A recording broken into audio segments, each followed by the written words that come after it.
सो hi everyone, नमस्ते, good evening, welcome to one shot revision series for CA inter GST. आज अपन पहला lecture चालू कर रहे हैं जीएसटी के रिवीजन में सीए इंटर मई 2023 वाले बच्चों के लिए।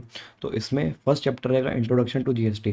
बट उसके पहले अपने को जितने भी चैप्टर्स हैं उसको एनालाइज कर लेना चाहिए। तो let's start marks wise analysis of all the chapters. ठीक है, तो एक नोट्स में एक टेबल है, इसमें आपको जितने भी चैप्टर्स है जीएसटी इन इंडिया का intro, supply under GST, charge of GST, exemption from GST, time of supply, value of supply, ITC registration, tax invoice, credit debit note, payment of tax, returns. तो ये आपका जो taxation topic है उसका 50 marks total cover करता है। 50 में से भी देखो सारे टॉपिक ना एकदम इंपॉर्टेंट नहीं होते, आपको एक ऊपर ऊपर से एनालिसिस कर लेनी चाहिए। जैसे कि जितने भी ग्रे में टॉपिक्स है ना, वो बार बार रिसेंट एग्जाम में पूछे जा रहे हैं, देख लीजिएगा। सबसे ज़्यादा क्वेश्चन जो आए हैं वो अभी तक इनपुट टैक्स क्रेडिट को लेकर आए हैं। ठीक, उसके अलावा बाकी टॉपिक्स भी है, जैसे कि आप देख लीजिए ये 11 वाला है आईटीसी, फिर रजिस्ट्रेशन से क्वेश्चन आ जाता है, फिर आपका टैक्स इनवॉइस वगैरह से क्वेश्चन आता है।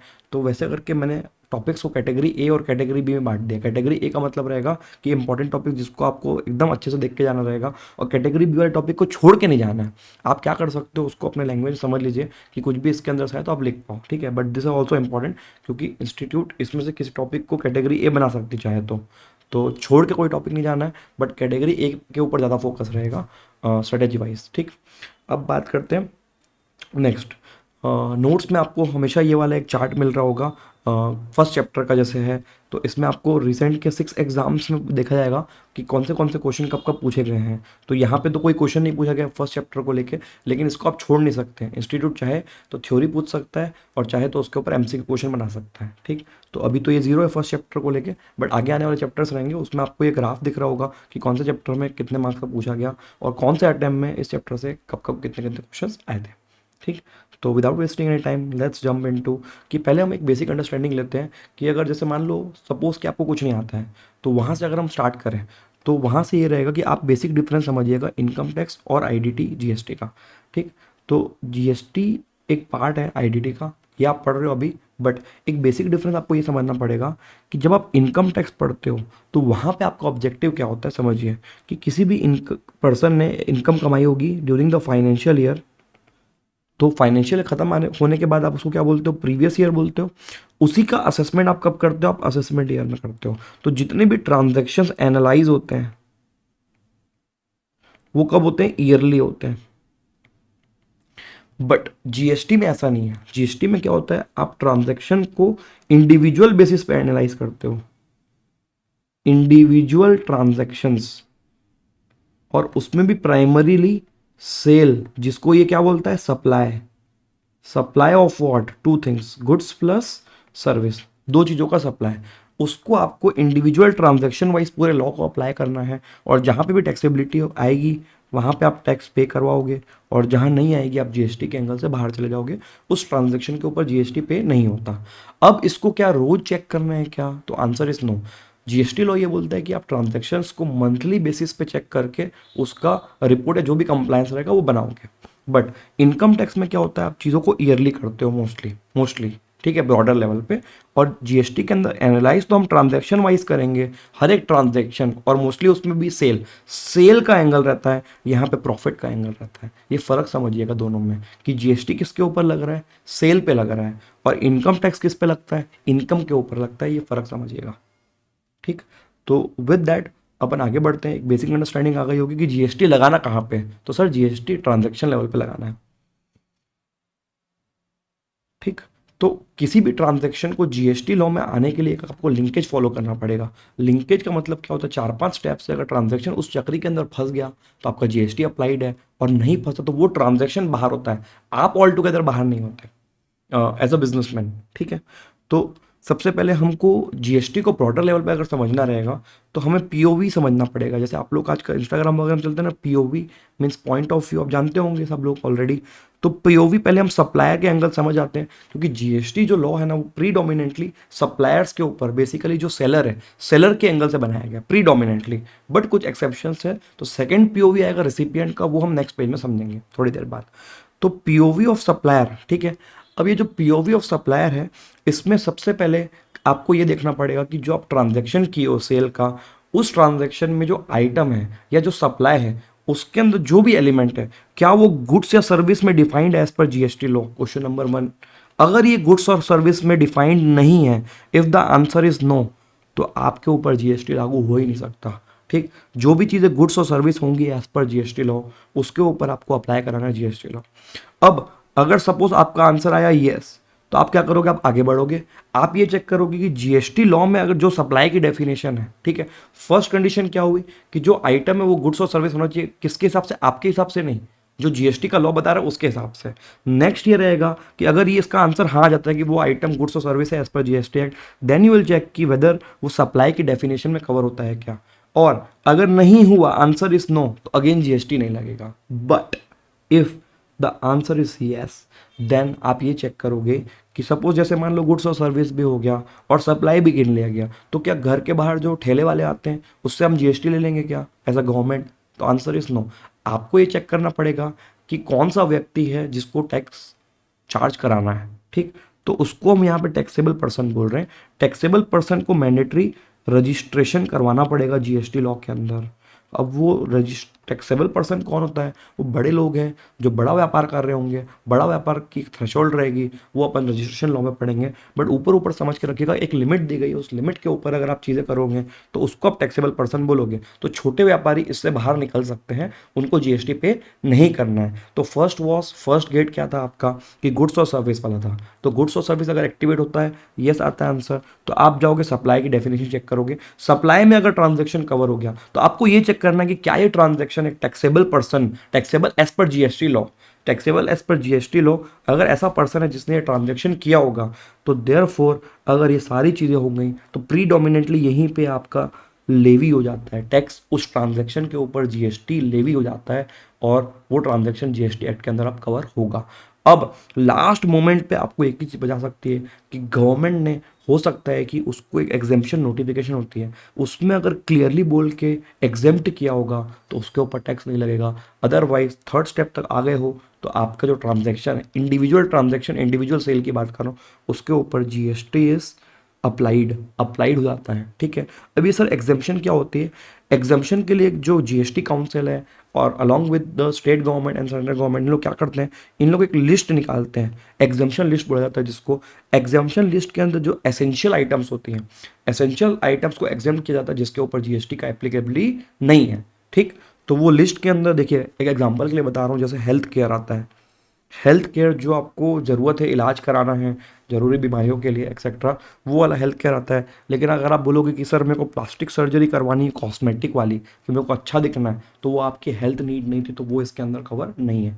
वैसे ही बहुत सारी चीज़ें, पुराने ज़माने के स्पोर्ट्स हो गए, सर्कस वगैरह हो गए, और उसके अलावा एग्रीकल्चर हो गया, प्योर एग्रीकल्चर, ये सब चीज़ें, एग्रीकल्चर मतलब फूड प्रोडक्ट्स, ठीक है, जो आप एग्रीकल्चर आइटम्स का प्रोडक्शन करोगे उसके ऊपर भी जीएसटी नहीं लगता। इवन इनकम टैक्स में भी एग्रीकल्चर को छूट दी गई है। तो इस तरीके की चीज़ें आपको एग्जाम्पशन में पढ़नी रहेगी। तो बस, तो किसी भी ट्रांजैक्शन को अगर जीएसटी में आना या नहीं आना, वो इन चीज़ों के ऊपर डिपेंड करता है। पहले चेक कर लो कि जो आपने बेचा है वो क्या गुड्स और सर्विस की डेफिनेशन में आ रहा है, और जिस तरीके से बेचा है क्या वो सप्लाई की डेफिनेशन में कवर हो रहा है। अगर हाँ, और ये दोनों चीज़ें कौन कर रहा है, ये अगर टैक्सेबल पर्सन कर रहा है, तो येस जीएसटी इज एप्लीकेबल। और अगर दोनों चीज़ें हैं बट वो सामने वाला पर्सन टैक्सेबल नहीं है, छोटे दुकानदार वाले लोग तो, या ठेले वाले लोग, तो उनके ऊपर जीएसटी अप्लाई नहीं होता। लेकिन अगर बड़ा व्यापारी रहा तो उसके ऊपर अप्लाई हो जाता है। ठीक है, थैंक यू सर।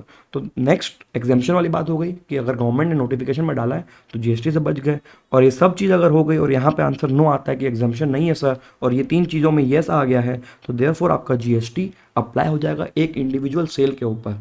ठीक है, और अभी पीओवी किसका चल रहा है सर? पीओवी चल रहा है आपका सेलर का। सेलर का मतलब होता है सप्लायर और सेलर। ठीक है, इनका पीओवी चल रहा था, जिसके अंदर अगर जीएसटी अप्लाई होता है तो फर्स्ट चीज़ आपको क्या चेक करनी रहेगी कि क्या transaction with in the state हुआ है। ठीक है, मतलब एक स्टेट के अंदर हुआ है या एक स्टेट से दूसरे स्टेट हुआ है, जिसको बोलते हैं इंटर का ट्रांजैक्शन। ठीक है, आप लोग इंटर में हो ना बेटा, तो इंटर का मतलब होता है one state to another state. ठीक है, one state to another state, दूसरे स्टेट, एक स्टेट से दूसरे स्टेट में अगर आपका सामान जा रहा है तो देयरफॉर वहाँ पे उसको इंटर ट्रांजैक्शन बोलेंगे। और अगर आपका transaction with in the state का हुआ, जिस स्टेट में हो वहीं पे आप बेच रहे हो, मतलब सप्लायर, ठीक है, सप्लायर और रिसिपिएंट दोनों अगर एक ही स्टेट में हो गए, तो ये ट्रांजैक्शन को आप क्या बोलोगे? इंट्रा ट्रांजैक्शन बोलोगे। क्या बोलोगे?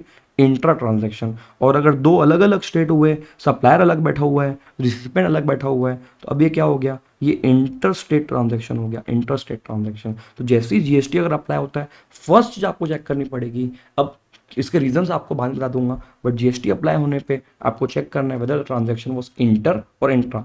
ठीक, नेक्स्ट, अब आप और क्या क्या पढ़ोगे इन टॉपिक्स के अंदर। सबसे पहले आप ये देखने वाले हो, अभी पीओवी चल रहा सप्लायर का, तो क्या पढ़ेंगे और क्यों पढ़ रहे हैं उसकी बात कर लेते हैं। ठीक है, तो लेवी पढ़ते हो पहले तो, कि चार्ज किस पे लगाना है। ठीक, फिर अगर चार्ज लगाओगे तो किस वैल्यू पे लगाओगे, तो वैल्यूएशन के रूल्स पढ़ेंगे, और अगर वैल्यू आ गई तो वैल्यू के ऊपर टैक्स का रेट क्या लेना है, उसके लिए रेट ऑफ टैक्स पढ़ेंगे।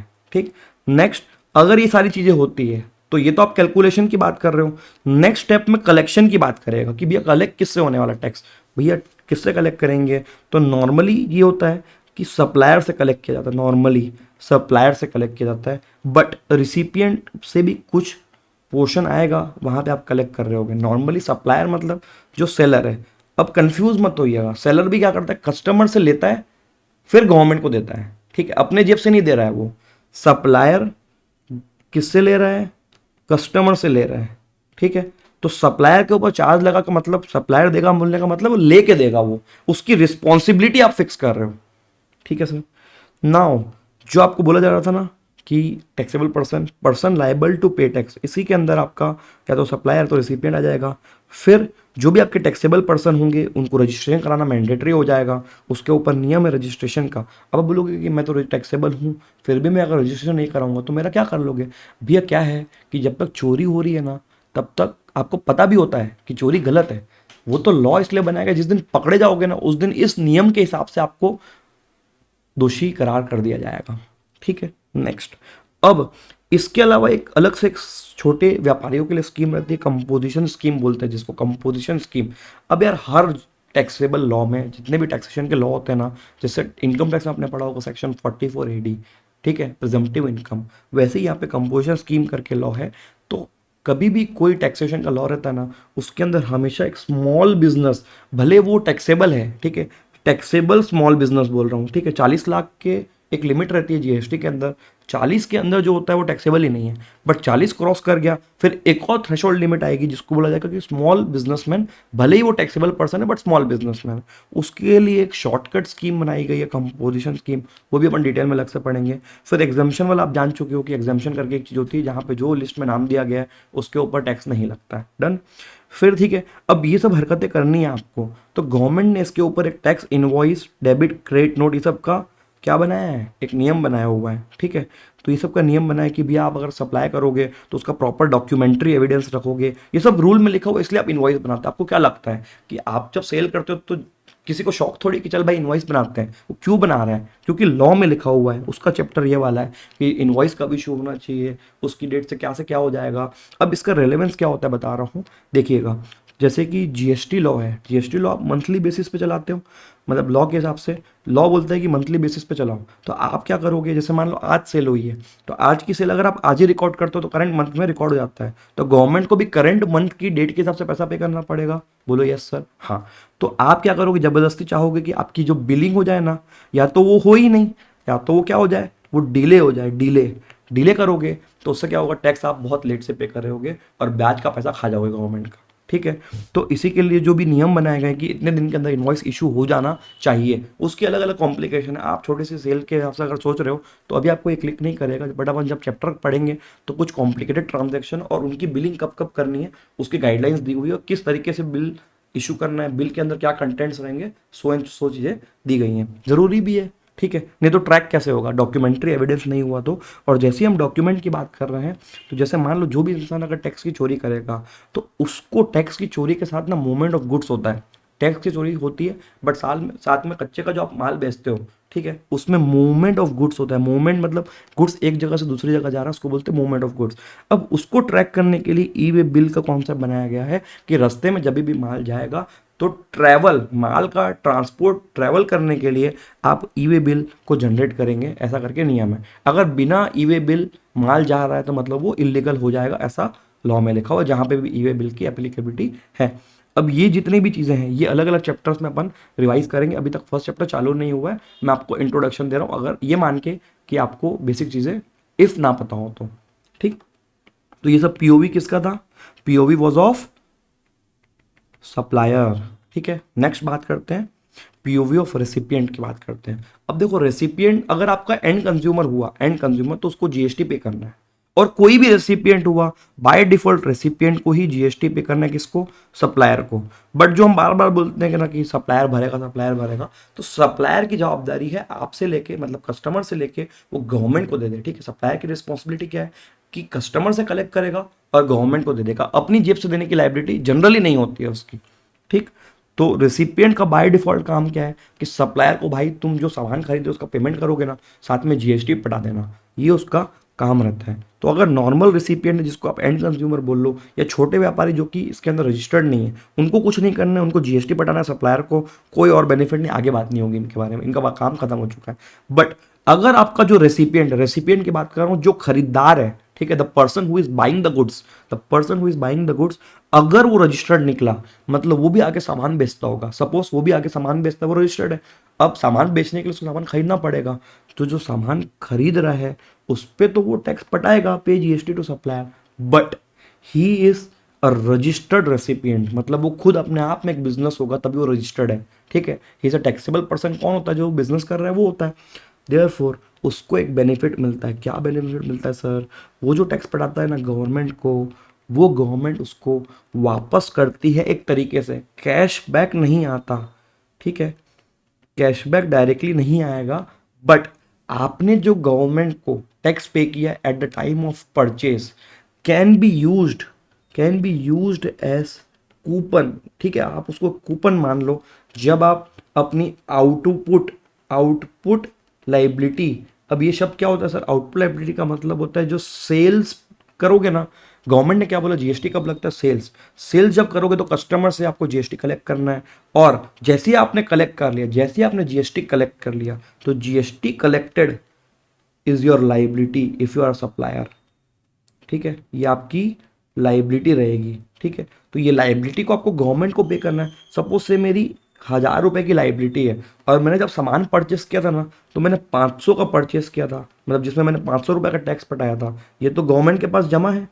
तो आप क्या करोगे? आपने कस्टमर से तो 1,000 कलेक्ट किया है, लेकिन आप गवर्नमेंट को बोलोगे सर मैं आपको ऑलरेडी पहले 500 दे चुका हूँ ना, तो 1,000 मेरी जेब में आया, बट मैं आपको क्या दूंगा? मैं सिर्फ अब आपको बैलेंस 500 दूंगा, और जो एक्स्ट्रा 500 कलेक्ट किया वो मैं वापस रख लूँगा, क्योंकि मैंने पहले आपको दिया था, जबकि जवाबदारी मेरी नहीं बनती थी। ये पावर किसके पास है? सिर्फ जो कि रेसिपिएंट है पहला, और दूसरा रजिस्टर्ड रेसिपिएंट है। रजिस्टर्ड का मतलब क्या हुआ कि वो जो सामान खरीद रहा है वो खाने के लिए या कंज्यूम करने के लिए नहीं खरीद रहा है, वो आगे और बेचने के लिए खरीद रहा है, मतलब वो वैल्यू एडिशन में धक्का मार रहा है उसको, तो भैया उसको ये बेनिफिट मिल जाएगा। और अगर ये नहीं देते हो बेनिफिट तो क्या होगा? अब भैया बिजनेसमैन है, वो अपने ऊपर तो लेगा नहीं, ये उसकी कॉस्ट हो गई, तो वो इसको और जोड़ देगा कस्टमर को, तो कस्टमर का कॉस्ट बढ़ जाएगा और एक ही आइटम के ऊपर डबल टैक्सेशन हो जाएगा। ये कॉन्सेप्ट पहली बार आया था वैल्यू एडेड टैक्सेस में। जीएसटी के पहले सेल्स के ऊपर वैल्यू एडेड टैक्सेस लगता था, तो उसी में ये कॉन्सेप्ट आया था। अभी भी जीएसटी के अंदर है वैल्यू एडेड टैक्स का कॉन्सेप्ट, मतलब जो भी अगर आपका रजिस्टर्ड रेसिपिएंट है, जो कि आपका बिजनेसमैन हो गया, वो अगर माल खरीदता है और आगे बेचने के लिए खरीदता है, या अपने फैक्ट्री में उसको ऐसा मशीन लगा देगा, उस केस में उसको ये बेनिफिट मिलता है। इस बेनिफिट को प्यार से बोलते हैं इनपुट टैक्स क्रेडिट। ठीक है, तो अगर आपने क्लास नहीं भी ली होगी, ठीक है, तो आपको समझ में आ रहा होगा, जिसने ली उसको पता है ऑलरेडी कि आईटीसी क्या होता है।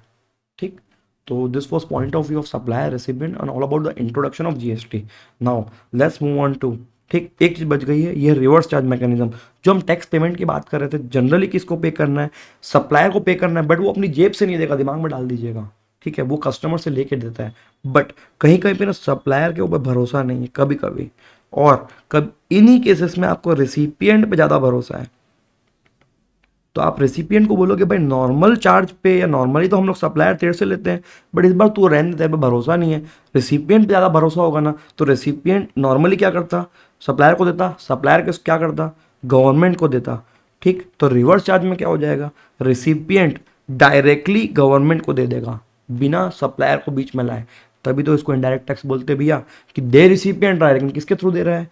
वो आपको दे रहा है, सप्लायर को दे रहा है, फिर सप्लायर से गवर्नमेंट को जा रहा है। बट जब आपका रिवर्स चार्ज मैकेनिज्म लगता है, तो रिसिपिएंट जो होता है ना, जो बायर ऑफ गुड्स है, डायरेक्टली वो गवर्नमेंट को देगा, डायरेक्टली। जहां पे ऐसे सिचुएशंस कुछ लिस्ट बनाई गई है जहां पे भी रेसिपिएंट पे ज़्यादा भरोसा है, अगर बड़ा रेसिपिएंट है और सामने सप्लायर है वो छोटा है और अनऑर्गेनाइज चल रहा है या मस्ती कर देता है, केस ठोक देता है सो एंड सो। बाकी लोग जो ढंग से पढ़ चुके होंगे समझ रहे होंगे मैं किस पॉइंट पे डायरेक्ट कर रहा हूँ। तो बट एनीवेज जो लोगों ने नहीं पढ़ा है या आप रिवाइज करना चाहते हो ढंग से, वो आगे जाके जब रिवर्स आ जाएगा तो अपन रिवाइज कर लेंगे। तो with that introduction is over, now let's move on to basics concept.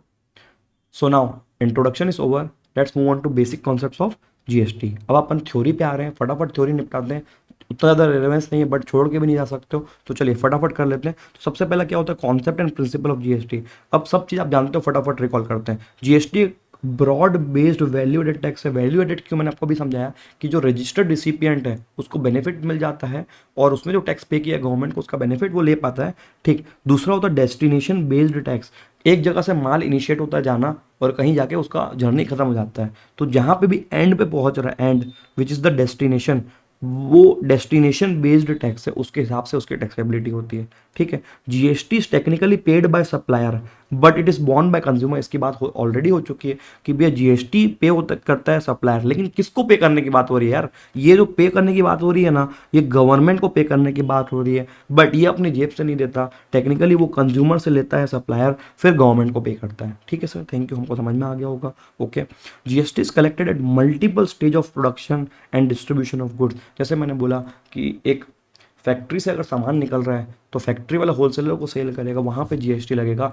ये जीएसटी किसने पे किया, ये होलसेलर ने फैक्ट्री वाले को पे किया, फैक्ट्री वाले ने गवर्नमेंट को दे दिया। अब जब होलसेलर आगे बेचेगा उसको रिटेलर को, ठीक है, होलसेलर रिटेलर को जब बेचेगा तो इसने आगे किया तो ये रिटेलर से जीएसटी कलेक्ट करके फिर गवर्नमेंट को पहुंचाएगा, बट पहले जो उसने पे किया था उसका सेट ऑफ ले लेगा। अब नेक्स्ट, रिटेलर किसको बेचता है, कस्टमर को बेचता है, कस्टमर से पैसा लेगा जीएसटी का, गवर्नमेंट को डिपॉजिट करेगा, बट ये भी जो पहले पे कर चुका है ना उसको अपने पास रख लेगा, डिफरेंस का अमाउंट पे कर देगा गवर्नमेंट को। ये पूरा चेन होता है। ठीक। Next, GST is a tax on the consumption of product. ठीक है, from business sources and not on personal और हॉबी एक्टिविटीज। जीएसटी हमेशा ही दुकान से सामान खरीदोगे, सामने वाले का बिजनेस है ना वहीं पे लगता है। ठीक है, पर्सनली आपने किसी को रोटी वोटी बना के खिला दी तो वैसे तो आपने दे दिया, बट यहाँ पे आपका टैक्स नहीं लग रहा है। हॉबी में जैसे मान लो आप पिज़्ज़ा किसी को 4 दोस्तों को खिला रहे हो, दिस इज नॉट सेल। आप दुकान थोड़ी खोल के रखे हो डोमिनोज वगैरह की, बट आप डोमिनोज से अगर खाते हो तो वो तो आप बिजनेस से खरीद रहे हो ना। ठीक, तो ये फर्क हो जाता है। तो हमेशा ही जीएसटी लगेगा जब आप बिजनेस से खरीदते हो, ठीक, वो भी टैक्सेबल बिजनेस से। Under GST input tax credit is provided throughout the value chain for creditable acquisition. इसकी बात ऑलरेडी हो चुकी है कि भैया रजिस्टर्ड रिसिपिएंट को क्या मिलता है, क्रेडिट मिलता है। Next, framework of GST. Framework मतलब जीएसटी का स्ट्रक्चर कैसा है। जीएसटी का स्ट्रक्चर ऐसा है सर, दो टाइप ऑफ ट्रांजेक्शन रहते हैं, एक होता है इंट्रा और एक होता है इंटर। ठीक है, इंटर मतलब बाहर, स्टेट के बाहर, और इंट्रा मतलब विद इन द स्टेट। तो डिपेंड करता है कि ट्रांजैक्शन क्या है। पहले मैंने आपको बोला था कि अगर जीएसटी का लॉ अप्लाई होता है, ट्रांजैक्शन अगर टैक्सेबल है तो आपको पहले ही जज करना पड़ेगा कि क्या सर वो इंट्रा ट्रांजैक्शन है मतलब विद इन द स्टेट है, या इंटर ट्रांजैक्शन है मतलब आउटसाइड द स्टेट है। अगर आपका इंटर ट्रांजैक्शन होगा तो एक साथ दो जीएसटी लगेंगे, ड्यूअल जीएसटी सिस्टम। एक सेंट्रल गवर्नमेंट का लगेगा जिसको आप सीजीएसटी बोलते हो, एक स्टेट गवर्नमेंट का लगेगा जिसको आप एसजीएसटी बोलते हो। सपोज से किसी आइटम के ऊपर 18% का टैक्स रेट है आइटम के ऊपर, तो सेंट्रल गवर्नमेंट का 9% है और स्टेट गवर्नमेंट का 9% है। और अगर सामने जहाँ पे आप ट्रांजेक्शन हो रहा है वो स्टेट गवर्नमेंट नहीं है, वो यूनियन टेरिटरी है, तो एसजीएसटी की जगह यूटी जीएसटी आ जाएगा, यूनियन टेरिटरी जीएसटी। ठीक, इतना ही फर्क होगा, बाकी पूरा कॉन्सेप्ट सेम है। पैरेलली अगर आपका ट्रांजैक्शन एक स्टेट से दूसरे स्टेट जा रहा है तो GST is a destination based tax. तो जो भी स्टेट पे ट्रांजैक्शन खत्म होगा वो वाला स्टेट टैक्स कलेक्ट करेगा, ये बात होती है। ठीक, तो इस पे डिस्प्यूट ना हो इसलिए गवर्नमेंट ने क्या किया, वहां पे एक इंटीग्रेटेड जीएसटी। भाई इसके पहले आप देख रहे हो कि 2 जीएसटी लगा था, अब ये इंटीग्रेटेड जीएसटी लगा रहे हैं at the rate of full rate of tax 18% का। फिर वो बाद में उसको जो भी डेस्टिनेशन वाला स्टेट रहेगा ना उसको वो अलॉट कर देंगे उसका 9% का शेयर, और बाकी उनका खुद का सीजीएसटी। तो ये आईजीएसटी कलेक्ट कौन करता है, ये डायरेक्टली सेंट्रल गवर्नमेंट कलेक्ट करती है। तो टोटल बहुत सारे लॉस के ऊपर अप्लाई होते हैं, एक बार पढ़ लेते हैं क्या क्या फ्रेमवर्क है। सीजीएसटी जो टैक्स लग रहा है वो सीजीएसटी एक्ट के थ्रू लग रहा है, एसजीएसटी का एसजीएसटी एक्ट है, सिमिलरली यूटीजीएसटी का यूटीजीएसटी एक्ट है, और आईजीएसटी का आईजीएसटी एक्ट रहेगा। बट अब ये लेवी कौन करता है, central government, state government, union territory government. और लास्ट में शुरू में इन लोग ना क्या करते थे, जीएसटी सेस भी कलेक्ट करते थे। तो GST cess central government collect करती थी, बट वो बाद में बंटवारे के लिए था कि स्टेट में भी हम बांटते हैं। क्योंकि क्या हुआ था कि कुछ मोस्टली जो सेल के ऊपर टैक्स कलेक्ट करने का पावर था वो पहले स्टेट का था जीएसटी आने के पहले, बट इन्होंने क्या किया है, कॉन्स्टिट्यूशन में अमेंडमेंट लाए और वो पावर को शेयर कर दिया दोनों के बीच में। तो उनको नुकसान हुआ। पहले वो खुद कलेक्ट करते थे, अब वो सेंट्रल गवर्नमेंट से शेयर कर रहे हैं अपना रेवेन्यू, देयरफॉर सेस वगैरह लाए थे उसको कलेक्ट करने के लिए, बट अभी वो देखने को नहीं मिलता है as of current time. But जब लगाना तो लगा सकते, कोई उनको रोक नहीं सकता है। ठीक, नेक्स्ट ये बात होगी, ये सब आपके एमसीक्यू थ्योरी 1-2 मार्क्स के क्वेश्चन इस टाइप के होते हैं, इसको आपको अलग से पढ़ने की भी जरूरत नहीं पड़ेगी, आपका रिवीजन के साथ ही खत्म हो जाएगा। ठीक है, तो नेक्स्ट बात करते हैं कॉन्स्टिट्यूशनल अमेंडमेंट के बारे में, कि भैया जब जीएसटी आया था, ये तब की बात है, अब आगे का लॉ नहीं है। जब जीएसटी आया था ना, उस समय ये कॉन्स्टिट्यूशनल अमेंडमेंट किए गए थे, ये 3 आर्टिकल्स है इनके ऊपर। किसी भी चीज़ का लॉ लाना हो तो उसको पहले पावर देखना पड़ता है कि वो पावर किसके पास है, कौन सी गवर्नमेंट, 2 टाइप की गवर्नमेंट होती है अपने यहाँ पे, एक आपकी सेंट्रल गवर्नमेंट होती है, एक स्टेट गवर्नमेंट होती है। तो हमको पहले कॉन्स्टिट्यूशन में जाके चेक करना होता है कि भैया इस लॉ का पावर किसके पास है। तो पहले तो वो पावर किसके पास था, स्टेट के पास। तो इनको ऑब्वियस सी बात है कि अमेंडमेंट करना पड़ा जीएसटी को कॉन्स्टिट्यूशनली। देखो कोई भी लॉ है ना, कॉन्स्टिट्यूशन को सरपास नहीं कर सकता, कॉन्स्टिट्यूशन के दायरे में रहना पड़ेगा। तो अगर लॉ उसके अगेंस्ट जा रहा है, जो कि जा रहा था, तो इनको कॉन्स्टिट्यूशन में अमेंडमेंट पहले लाना पड़ा। ठीक है, थैंक यू।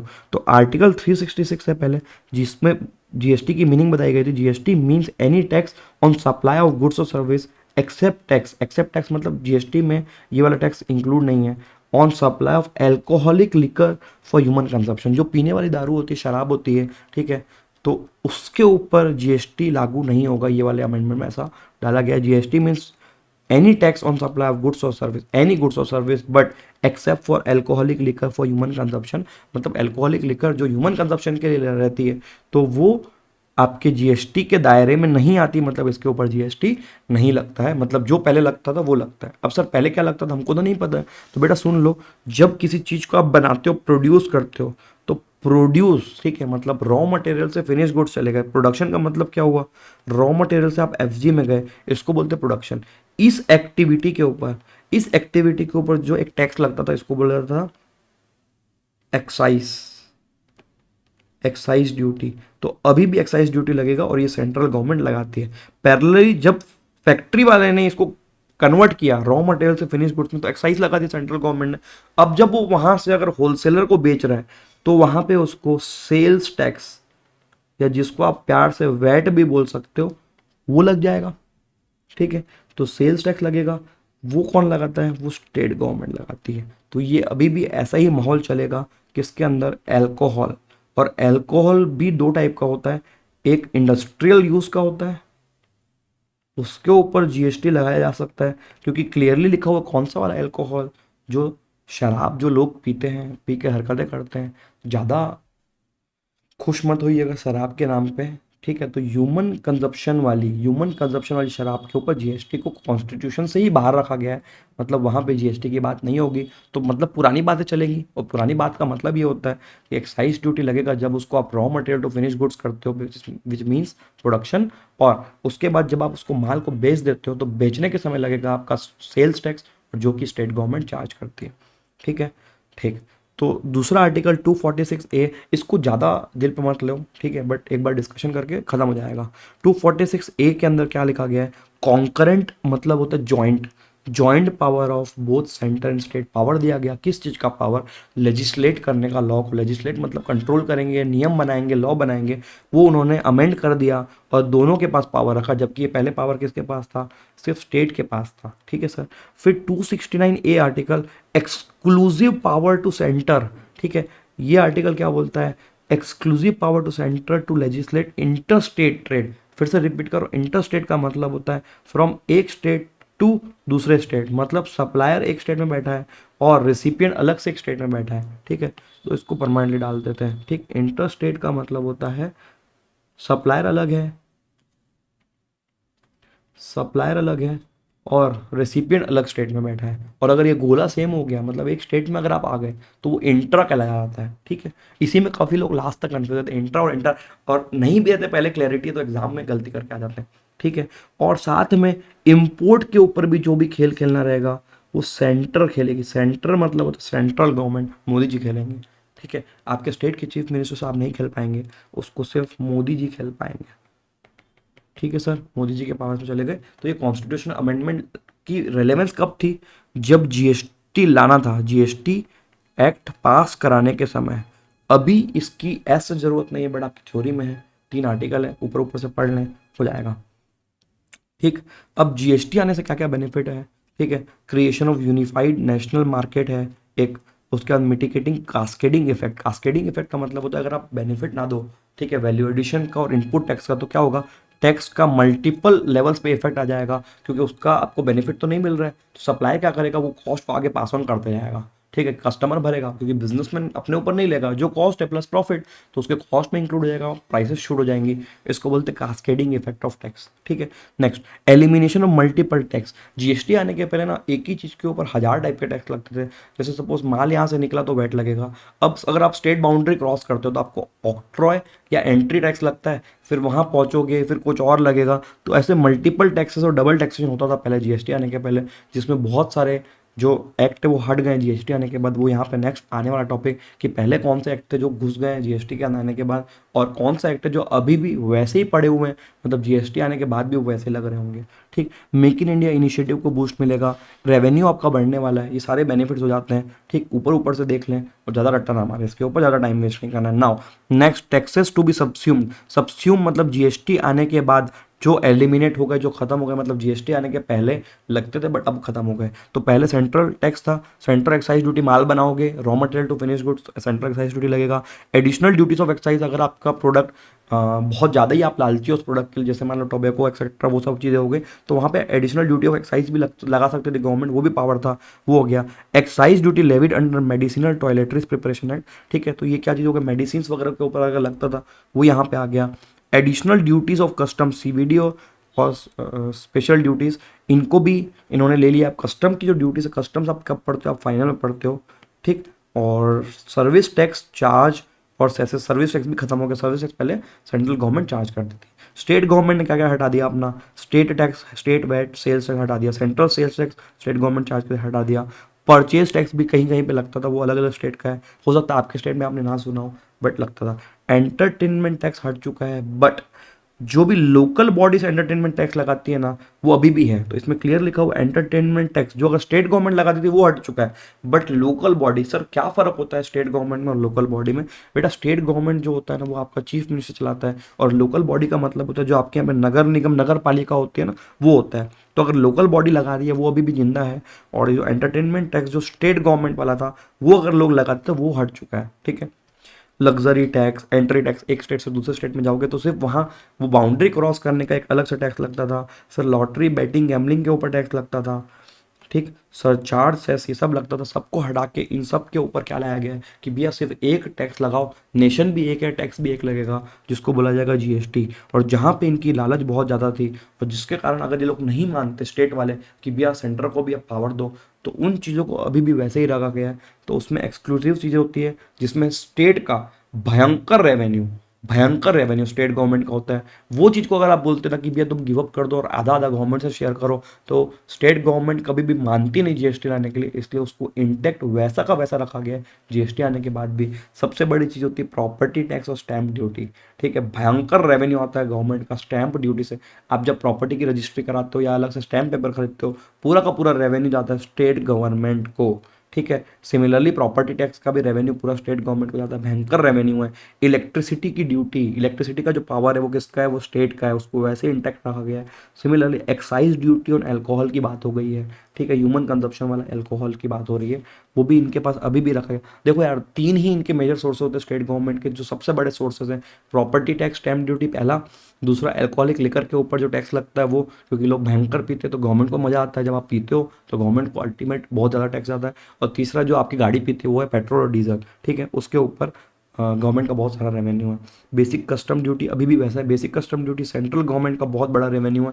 जब भी आप कोई सामान इंपोर्ट करते हो, इंपोर्ट का मतलब खरीदना नहीं होता, इंपोर्ट का मतलब ये होता है लॉ के हिसाब से कि भैया सामान इंडिया के बाहर से इंडिया में आएगा तो सिर्फ आने का, खरीदा हो ना खरीदा हो ऐसे करा है, सामान इंडिया के बाहर से इंडिया में लाया जा रहा है उसको आप इम्पोर्टेशन बोलते हो। उसके ऊपर BCD, basic custom duty charge होती है, और ये सीवीडी और एसडी भी जो है ना वो बेसिक कस्टम ड्यूटी के अलावा एक्स्ट्रा लगाया जाता था, उसको लेकिन सब्स्यूम कर लिया गया। तो अभी भी बेसिक कस्टम ड्यूटी तो लगेगी जब आप कस्टम्स पढ़ोगे तब, ठीक। Excise duty on petrol diesel वैसे ही इंटैक्ट है, नॉट एलिमिनेटेड, मतलब अभी भी चल रहा है। तो ये जितने भी टैक्सेस है ना ये अभी भी चल रहे हैं। टैक्सेस ऑन ओपियम मतलब चरस, इंडियन हेम मतलब भांग, और अदर नार्कोटिक्स सिमिलर जितने भी नशीले पदार्थ होते हैं उनके ऊपर अभी भी टैक्स इन्होंने वैसा की वैसा रखा हुआ है, क्योंकि वहां से बहुत ज़्यादा इनका रेवेन्यू आता है। नहीं आना चाहिए बट आ जाता है, क्या कर सकते हैं। ठीक है सर। नेक्स्ट एक दो नोट्स दिए हुए हैं, tax on opium, Indian hemp और अदर नार्कोटिक्स।